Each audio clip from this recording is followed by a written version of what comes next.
bugewa. Akakiiko k'ebyokulonda kasibye kategeka ebinaakozesebwa mu kulonda kw'enkya. Boxi z'obululu ezimu zituukiddwa nga zaamenyese pata so nga n'endala obusiba bwakutuseeko. Mukubeesimbyewo Kibiranga Erasito maze kati okukubira essimu abantu bange abali ebutuntumula mu lukogo gw'ekalwanga okutunuulira ennyo boxi eyo. Twagala okulowooza nti kino si kikolwa kigenderere. Abavuganya okutwala entebe ya disitulikiti y'e Luweero ye muna DP Erasto Kibirango, Ronald Ndawulo wa NRM, Bwani Kabale wa FDC, Charles Sebyala ne Ali Ndawulo abatalina kibiina kwe bajjidde.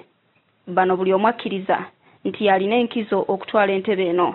Nina emikwano mingi ntambudde nali nsomesaako mu University ya Massachusetts nga somesa anthropology kumala emyaka 3 n'olwekyo ekintu kye ngenda okukola sigenda kukola mulimu mpya njagala kuyamba bannaluweero sina kyennenyonyoza kirala kyonna ndowooza bw'otunulako n'ekirala ate ndowooza kye mbasinzaako bonna abeesimbyewo nze mbasinga ndowooza obukulu ate ekifo kyetaagamu omuntu omukulu ebibaluma ng'ettaka Kibira yabadde ayimiriddewo okubataasa ku bigambo by'abantu abatulugunyizibwa abadde ayimirirawo ate nga ye mwalambulukufu mwanjufu ku ssente y'omusolo ng'era bw'abadde kansala. FDC egamba etegesa abantu baabwe aba Power 10 okuuma obululu kyokka poliisi egamba bano balina ekigendererwa ekikusuke. Mu kutwaliza wamu Power 10 yange etambulira mu layini ng'ey'abalonzi kizibu okumu identifying nti ono wa Power 10 kuba agendanga mulonzi era n'abeera mu distance electoral commission gye yawa. Tusuubira nti bebagirimu mu Luweero muno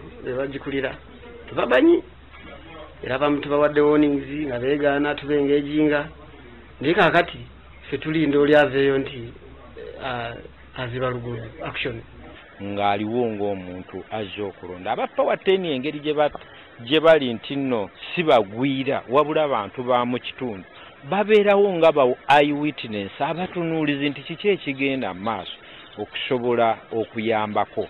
Mu kiseera kino akakiiko k'ebyokulonda katandise okutikka obululu buno butwalwe ku magombolola ag'enjawulo.